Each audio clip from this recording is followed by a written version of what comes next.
Good morning class 10।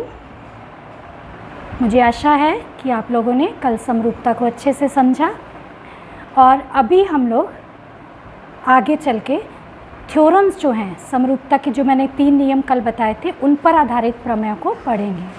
तो हमारा पहला प्रमेय होगा 6.3। आपके सिलेबस के अनुसार मैं चल रही हूँ।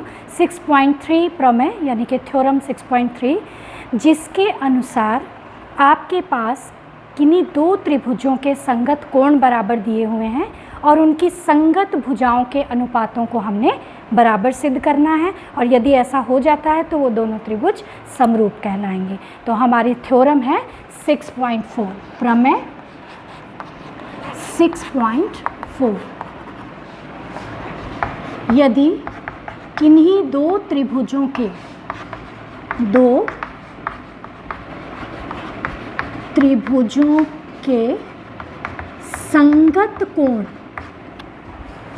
संगत कोण समान हों तो उनके संगत भुजाओं का अनुपात समान होता है और त्रिभुज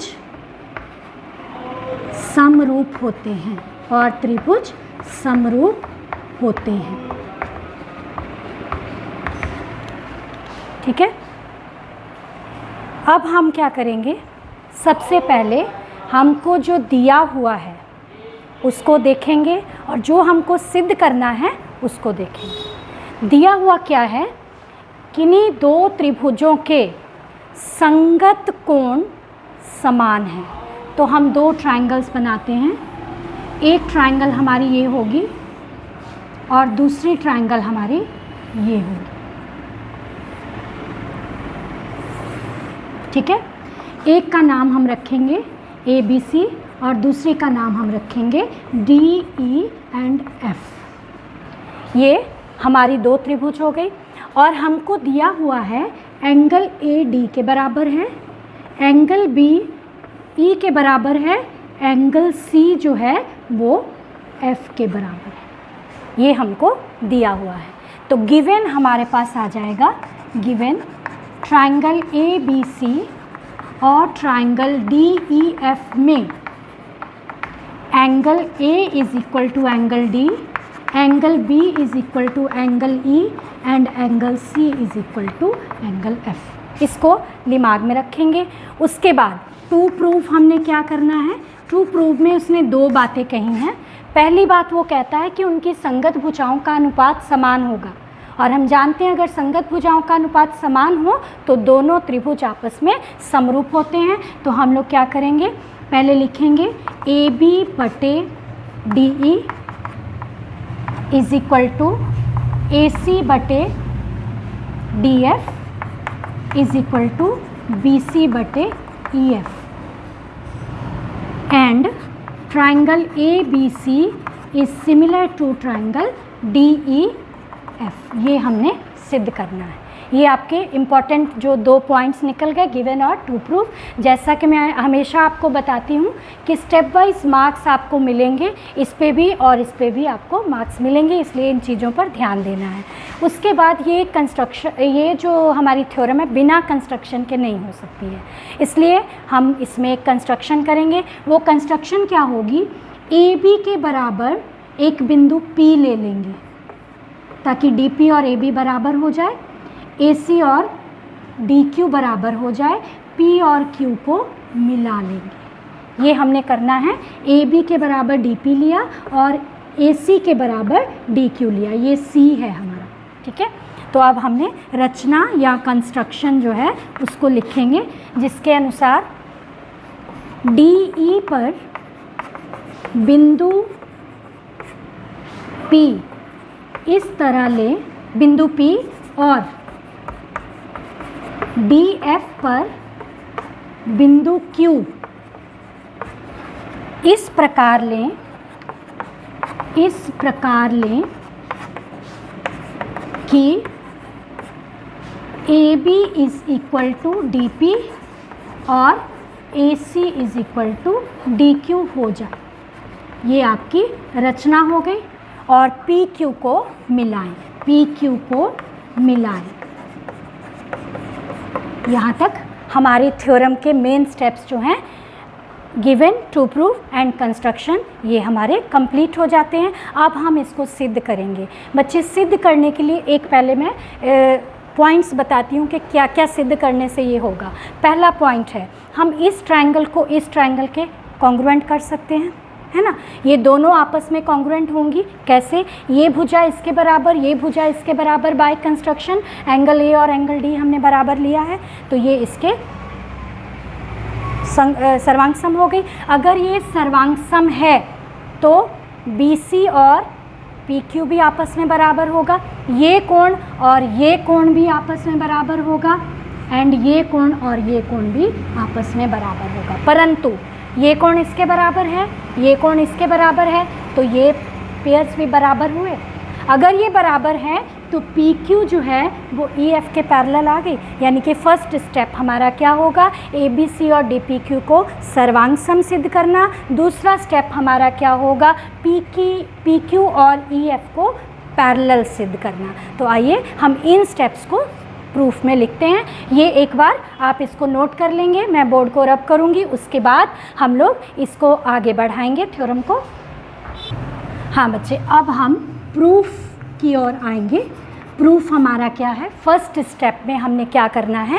त्रिभुज ए बी सी और त्रिभुज ए बी सी और त्रिभुज डी पी क्यू में क्या करेंगे हम लोग? A B is equal to D P है and A C is equal to D Q. ये हमारे पास बाय कंस्ट्रक्शन, रचना के माध्यम से हमारे पास ये चीज़ प्राप्त है। और दूसरा angle A is equal to, ये सारे कोण हमको ऑलरेडी बराबर दिए हुए थे। गिवन आपका जो है उसमें आप देख सकते हो कि ये हमको दिया हुआ है। Angle A is equal to angle D आ जाएगा, ये गिवन है। तो therefore by S A S triangle A B C is congruent to triangle D P Q. ये दोनों आपस में सर्वांग सम आ गई। अगर सर्वांग सम है तो एंगल बी जो है वो एंगल पी के बराबर होगा सी पी सी टी से।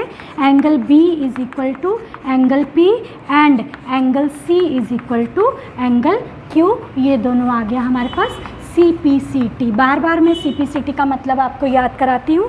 Corresponding parts of congruent triangles, यानी कि सर्वांग सम त्रिभुजों के संगत भाग आपस में समान होते हैं। ठीक है, तो इसको हम लोग इस तरह से समझेंगे।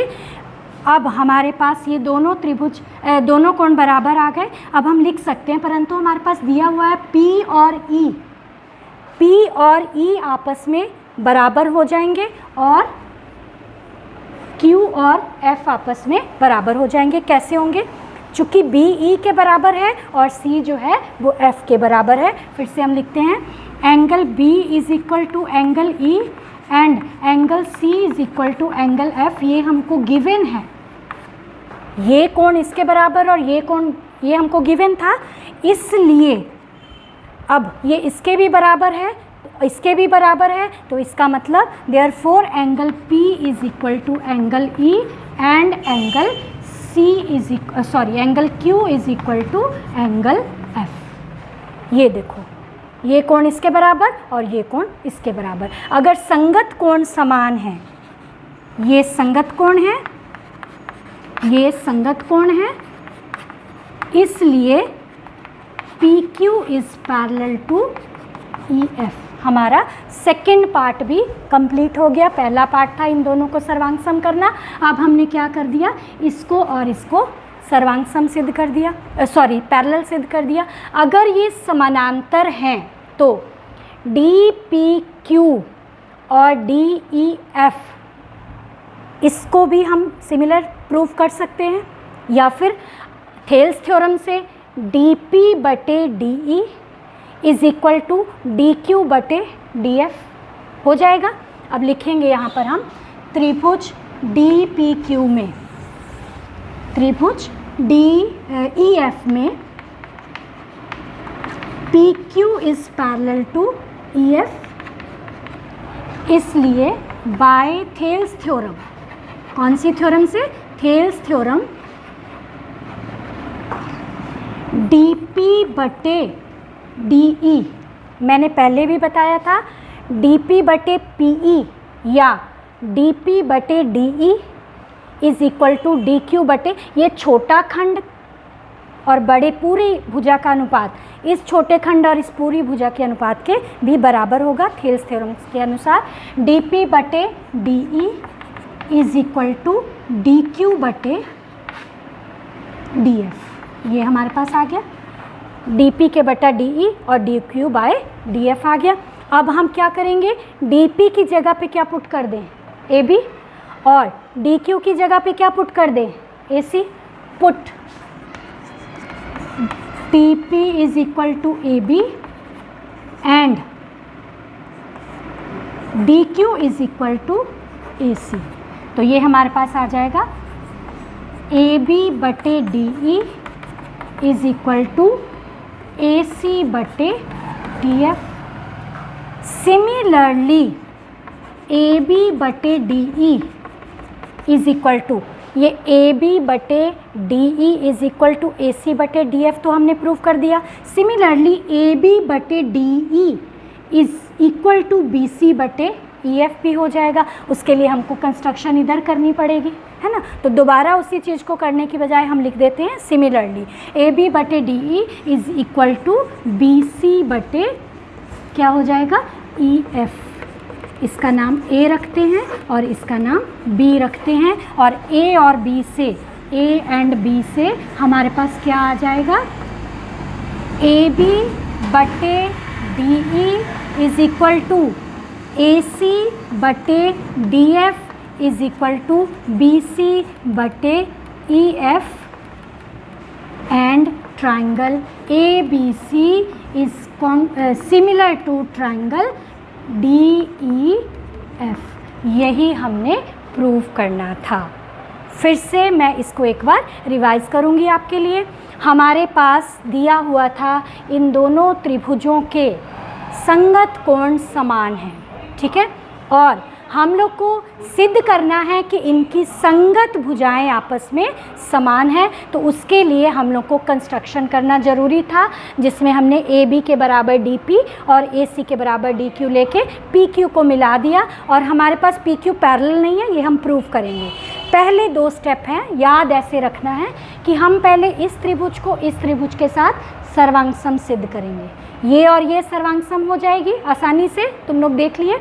उसके बाद हमने ये एंगल और ये एंगल, ये एंगल और ये एंगल बराबर सिद्ध कर दिया कॉन्ग्रुएंसी में सीपीसीटी के कारण। उसके बाद हमारे पास आ गया ये कोण इसके भी बराबर है और ये कोण इसके बराबर है, और ये दोनों इस दोनों के भी बराबर है। इट मीन्स ये आपस में भी बराबर आ गए, इसमें तो कोई दिक्कत नहीं है।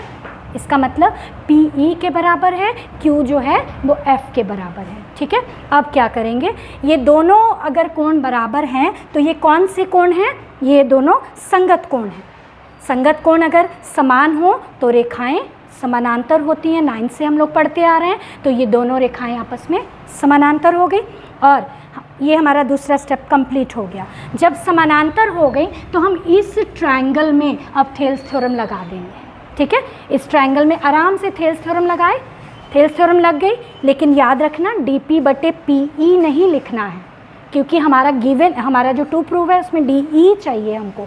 तो हम डी पी बटे डी ई लिख सकते हैं, डी क्यू बटे डी एफ लिख सकते हैं। तो ये हमारा रेशो जो है इस तरह से हम लिख लिए। और हमने कंस्ट्रक्शन में डी पी को ए बी के बराबर और डी क्यू को ए सी के बराबर लिया था, आपके पास कंस्ट्रक्शन लिखा हुआ है। तो उसी अनुसार हमने डी पी की जगह पे ए बी और डी क्यू की जगह पर ए सी पुट किया।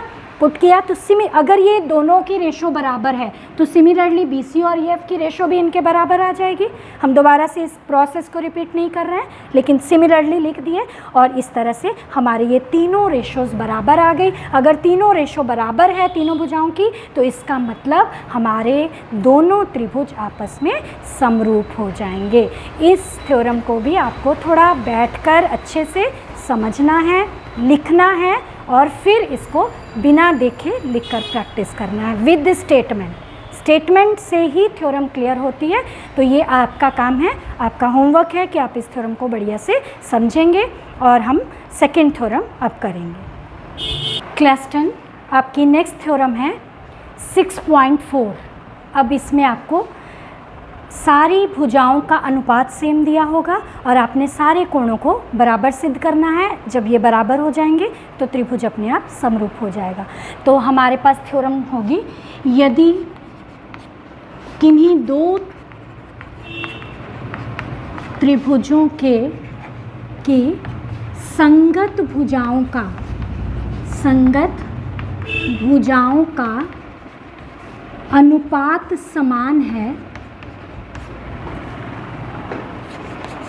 समान है तो उनके संगत कोण भी समान होंगे और त्रिभुज परस्पर समरूप होंगे।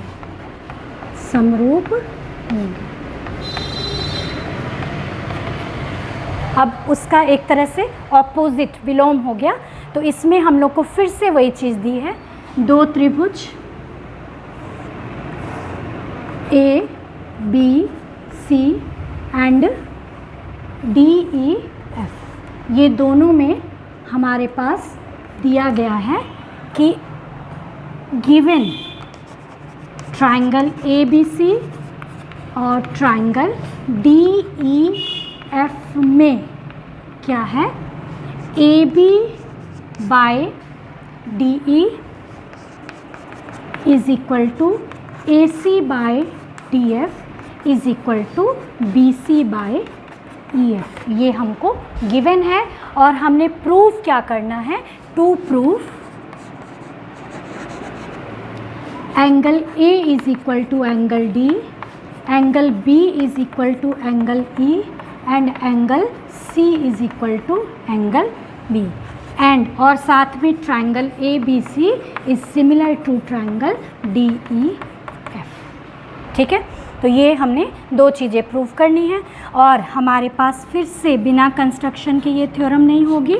हमेशा बच्चे याद रखना, जो थ्योरम देखने से लगे कि ये हो नहीं सकती, इट मीन्स इसमें कुछ ना कुछ आपको रचना करनी पड़ेगी। तो रचना फिर से वही रचना जो हमने फर्स्ट थ्योरम में की है, ए बी के बराबर डी पी,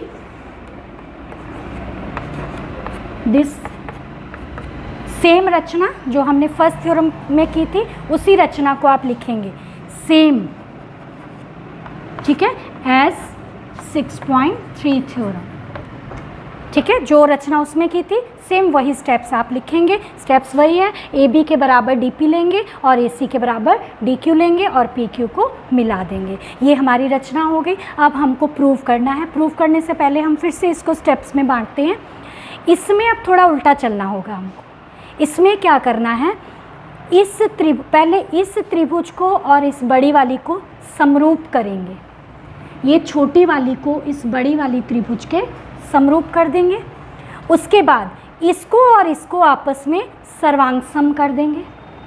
ये दोनों त्रिभुज आपस में सर्वांगसम हो जाएंगे। अगर ये सर्वांगसम है तो समरूप भी है ना। समरूप है तो ये छोटी वाली इस बड़ी वाली के समरूप है, इसका मतलब ए बी सी भी इस बड़ी वाली के समरूप होगी। दो स्टेप्स हमारे, पहला इसको इसके सर्वांगसम करना छोटी वाली के, फिर इस छोटी वाली को इस बड़ी वाली के समरूप करना। ये हमारे दो स्टेप्स होंगे। तो इसको हम लोग अब प्रूफ में लिखते हैं ताकि आप अच्छे से समझ सको। हाँ बच्चे, तो हमारे पास अब आएगा प्रूफ। प्रूफ में क्या करना है, ए बी बराबर डी पी एंड ए सी बराबर डी क्यू है। ये भुजा इसके बराबर और ये भुजा इसके बराबर है।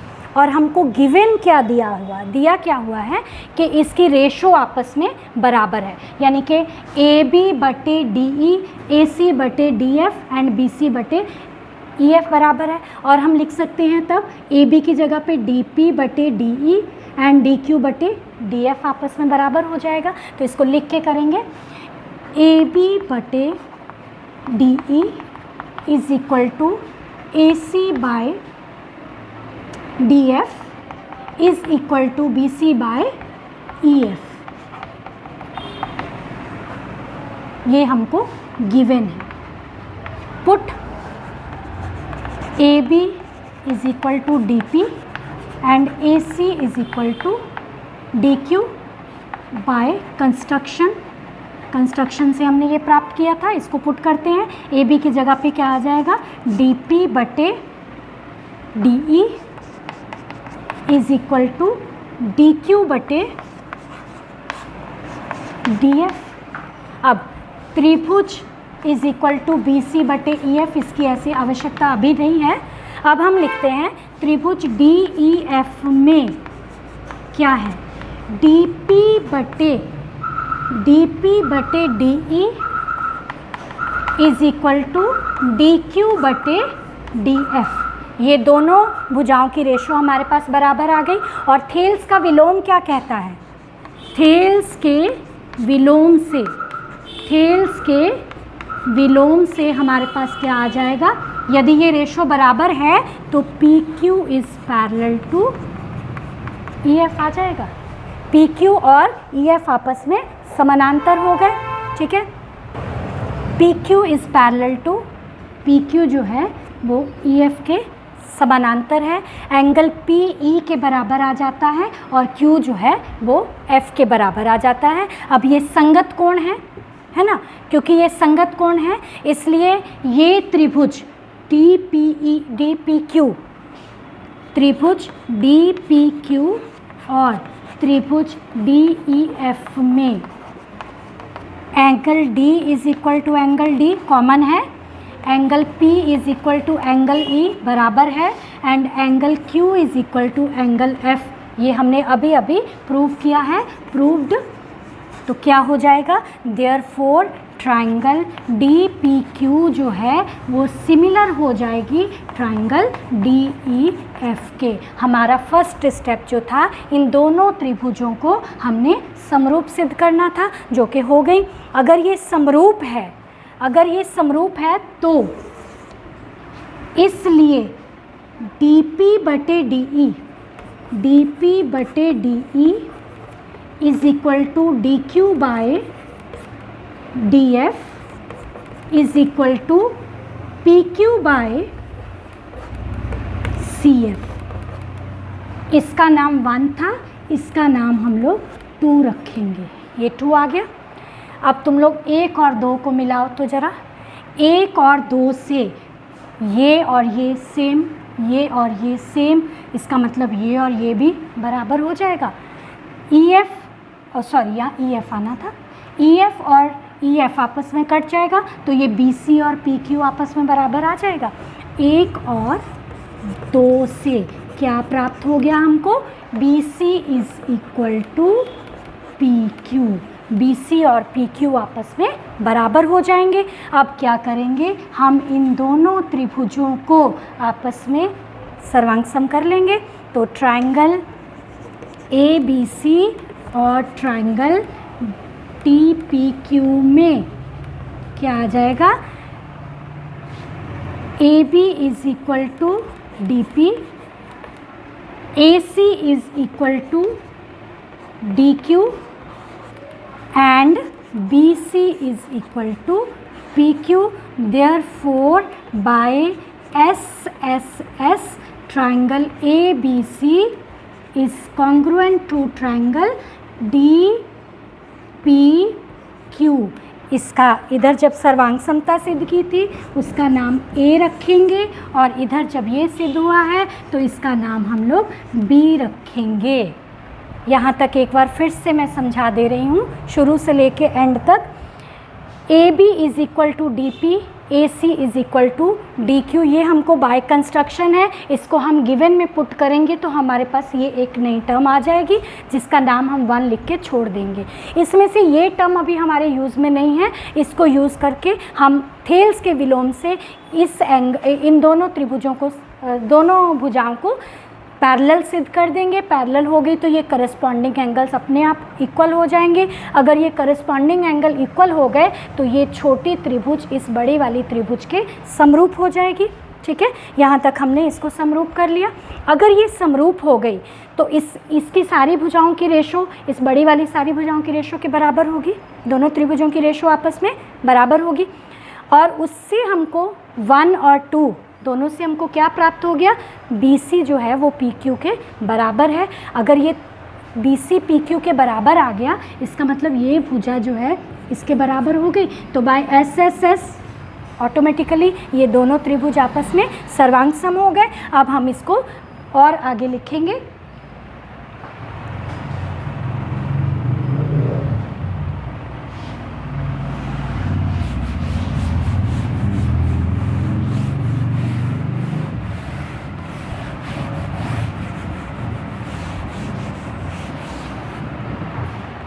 हाँ, A और B से हमें क्या प्राप्त हुआ, A और B से हमको क्या प्राप्त हुआ। A था हमारे पास DPQ और DEF आपस में सर्वांग सम है और यहाँ पर ABC और DPQ आपस में सिमिलर है। तो A और B से हमारे पास आ गया triangle ABC is similar to triangle DEF।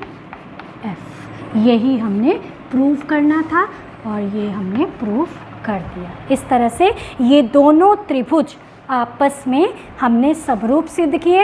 यही हमारा ट्रू प्रूफ था सेकंड थ्योरम के लिए और ये आपका सिद्ध होता है। ये दोनों थ्योरम्स में बच्चे इससे पहले जो हमने थ्योरम की और अभी जो थ्योरम की, दोनों में थोड़ा सा कन्फ्यूज़न बनाते समय आपको हो सकता है, कभी कभी मतलब माइंड उधर चला जाएगा फर्स्ट थ्योरम की तरफ कि उसमें कैसे किए थे, तो थोड़ा मिक्स होने का चांस रहता है। लेकिन थोड़ी प्रैक्टिस और अच्छे से करोगे तो आपके ये दोनों थ्योरम्स क्लियर हो जाएंगी। इसके बाद हमारी थर्ड थ्योरम है SAS, जो कि हम नेक्स्ट वीडियो में करेंगे क्योंकि अभी पढ़ाने से थोड़ा आप पर ज़्यादा बर्डन होगा। अभी आपका काम है इन दोनों थ्योरम को कंपेयर करके आप बनाएंगे, लिखेंगे कॉपी में और उसको बढ़िया से समझकर फिर बिना देखे रिवीजन करते चले जाना है। और बार बार, एक बार नहीं, बार बार रिवीजन करने से आपको अच्छे से ये क्लियर हो जाएगी।